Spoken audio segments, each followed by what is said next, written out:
Hey guys, what's up? Welcome back here to today's edition of Intuitive Angling. And man, I really appreciate you guys coming by the channel to check today's video out.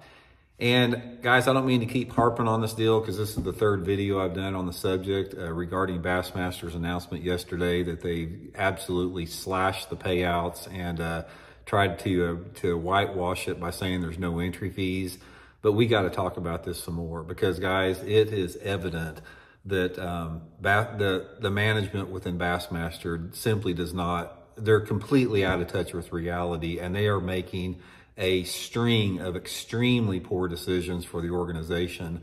And I also want to give you guys my opinion on that. And I want to get your guys' opinion on this as well. So we're going to get into that in today's video. Also guys, tomorrow, at the time of this video, tomorrow is the 1st of November. That means you got Christmas, holiday, everything coming up. Guys, if you guys are looking to get some good Christmas presents for your friends or get stocked up, I want to put my Tackle Warehouse link in the description. Bunch of good sales going on right now. You guys hear me talking about this all the time, but if you guys get some of that equipment on the Tackle Warehouse link, it's a good way to get some good stuff for you guys, good products, good gifts, and good way to support the channel here too. So I'll put that link in the description if you guys are ready to do some holiday shopping. Appreciate that. Okay guys, before I get into this critical criticism of Bassmaster, I want to let everybody know in this video here is I'm approaching this from the same perspective as a parent that is concerned about their teenager going down the wrong path in life. I'm wanting to help out here. I'm not trying to tear down Bassmaster. I'm not trying to undermine its success. I'm trying to help them because they are making a string of terrible decisions for the sport. And they have, and I want to go over that in today's video. And the one they made yesterday was just in line with all that. Now, first of all, guys, the Bassmaster, back when it was great, when I started out, when I knew it, back in the Ray Scott days, you know, Dewey Kendricks, Bob Cobb, you know, Chuck Roberts, all those guys are gone. The old school, the old guard at Bassmaster does not exist anymore. It's been replaced with a new generation of management that simply, in my opinion, they don't know what they're doing. They think they do. They're getting some bad advice. They're taking bad advice, or they're not thinking through the situation. They're disconnected from the reality of the world. And it's hurting the organization in a big way, regardless of the smoke and mirrors they try to tell the public with their impressions and ratings. Now, the thing about this is it is very difficult to undermine and, you know, destroy the reputation of Bassmaster because Bassmaster is everything in fishing. The Bassmaster Classic, the entire realm of competitive fishing was started by Bassmaster. It has always been the leader in the industry. So for somebody like the current management and the people in upper management and the people that are giving advice to upper management, for them to be able to degrade the organization to the point where it is now, it takes a lot of work to do that because they inherited this organization on some very, very broad shoulders, very strong foundation. And I can tell you right now, guys, I have been a life member of Bassmaster since the mid-1970s. You know, I spent 25 years fishing the Bassmaster top 100s, the top 150s, was good friends with Ray Scott. I've been with the organization longer than these guys that are even running it. And I have never seen it in the disarray and the dysfunction that it is right now. And I want to help out. I want to help this and turn the ship on this thing because it all started out, it's like, they're always trying to build a better mousetrap. And you don't, when you have something that's working and when you have a format and you've got a program that's working, why do you want to make something, try to fix something that's already working? Because in the process, they've undermined the credibility of the organization in a large chunk of their demographic there. Now, you know, I understand that they're always going to be tweaking, you know, formats here and there. They always have. But when it comes down to some of the fundamentals, which the fundamentals in tournament organizations are, you know, some of the key rules and payouts and perception of within the fan base and the industry, that is when you start getting down a dangerous path a little bit. And it all, before I get into this thing about what you know, the payout and everything, it all started with Bass's inaction on forward-facing sonar, despite all of the public outrage against it. Their fan guys, I have gotten thousands of comments over the past 9 months about people that have cancel their Bassmaster membership because they don't want to see forward-facing sonar.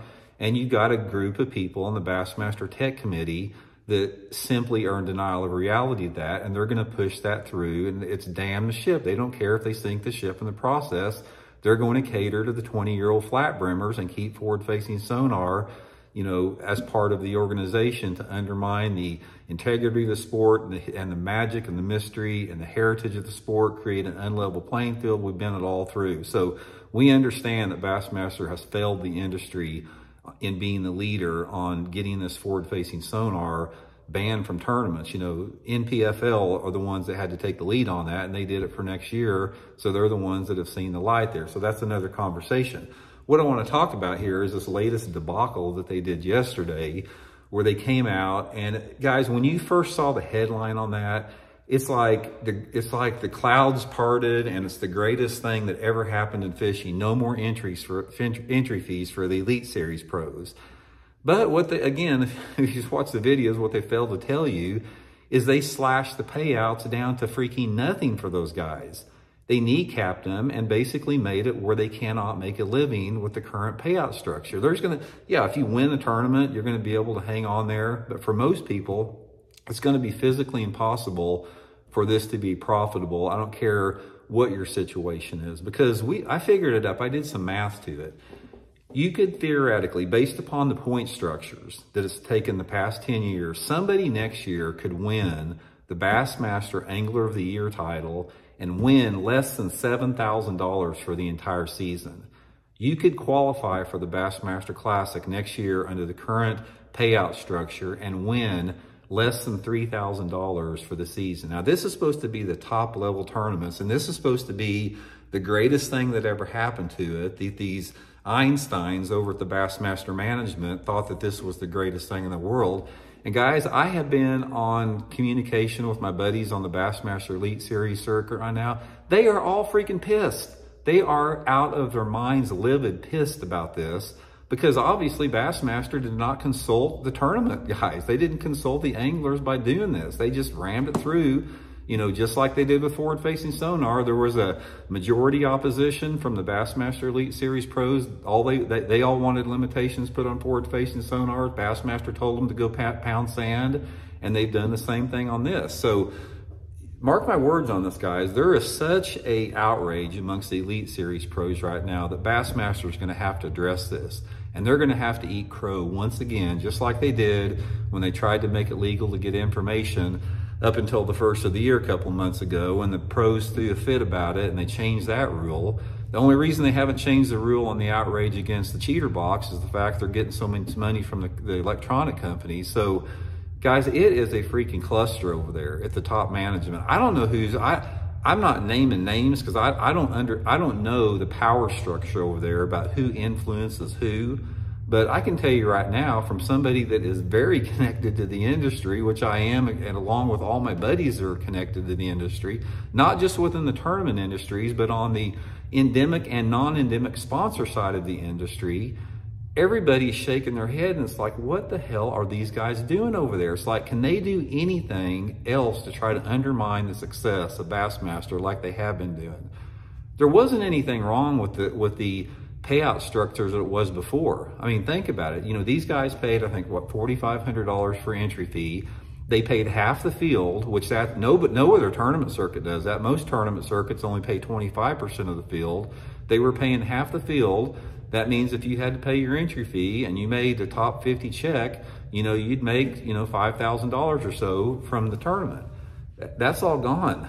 I mean, that's all gone. And a lot of people, the big argument amongst a lot of the casual observers in the sport that don't really know better is they think that, oh, you know, everybody's sponsored. They think that everybody's getting $50,000 a year from the sponsors. Now they're going to be able to pocket that money. That ain't how it works, guys. There's not everybody out there getting their entry fees paid. There's a ton of guys out there paying their own entry fees or getting a tiny little bit of help, and everybody is not getting their entry fees paid. What this is going to do, this is going to completely just, you know, disable and destroy most of the Bassmaster Elite Series pros out there that are not financially independent. Now, we all know that with this young crop of anglers in there, they all seem to have the ability to be 20 years old and have $200,000 worth of trucks and boats. So there's a lot of money in the sport now that has not been there before. So this is going to greatly help and benefit the independently wealthy, financially elite anglers out there, which this is basically what the sport's becoming anymore, because, the way that Bassmaster is structured everything, it benefits people with a lot of money. And the rest of the anglers out there are going to be struggling and scraping, and they're probably going to have to quit over this. I predict that over the next couple of years, if they don't change this, there's going to be a lot of Elite Series anglers drop out, and you're going to continue having this new crop of uber wealthy, financially independent anglers take over the tournament scene. And maybe that's what they want. I don't know. Maybe that's what Bassmaster wants. Maybe they want to get rid of all the, the traditional hardcore, guys that came up and worked for decades and decades and decades to hone their craft. Maybe they want to get rid of those guys and just make it where all you need is $50,000 worth of electronics on your boat and a flat brim hat, and $200,000 worth of trucks and boats, and you're good to go. I don't know. But anyway, I just can't get over this, man. It's like, yeah, having no entry fees, that's great. I mean, that's a great goal for any tournament organization, but you don't get rid of the entry fees and then cut the payouts to a level of a bass club tournament. Because guys, there's guys that win more money in their bass club in the course of a year than that's going to be on the Elite Series next year. That's the reality of the situation with it. There's no spin in it. It's called bait and switch. You can't sugarcoat anything. It is what it is. So anyway, I don't know. It's just another one of the continuation of the extremely poor decisions within the Bassmaster management. And I just wish they'd start listening to some of the veteran pros out there. If they would get the veteran pros in that organization in a meeting, the guys that have been there for 30 and 40 years, and sit down and have those dudes educate the Bassmaster management, have the guys that are connected with the fan base and the sponsors and the industry in general, have them give them a dose of reality on this, it would benefit them greatly. But from what I've seen, they're just going to do what they want to do. Damn the ship. If we sink it, no big deal. We've got an agenda that we're trying to do, whatever that is. I've completely, give up trying to figure out what they're trying to do there. But I just hate to see it, because, man, as somebody like myself that loves Bassmaster, and as a little kid, I couldn't wait for my Bassmaster magazine to get in. I wore my Bassmaster patch on my shirt to school. I had my Bassmaster decal on my tackle box. I had my Bassmaster decal on my first truck that I got. And to see what has happened to this organization, it is extremely sad, and it's extremely disturbing to me. So anyway, maybe at some point they're going to wake up and say, hey, we're making some boneheaded decision here. We need to change the directions completely. So I'm hoping that, but I'm not holding my breath. Anyway, guys, let me know what y'all think about it. We'll talk later.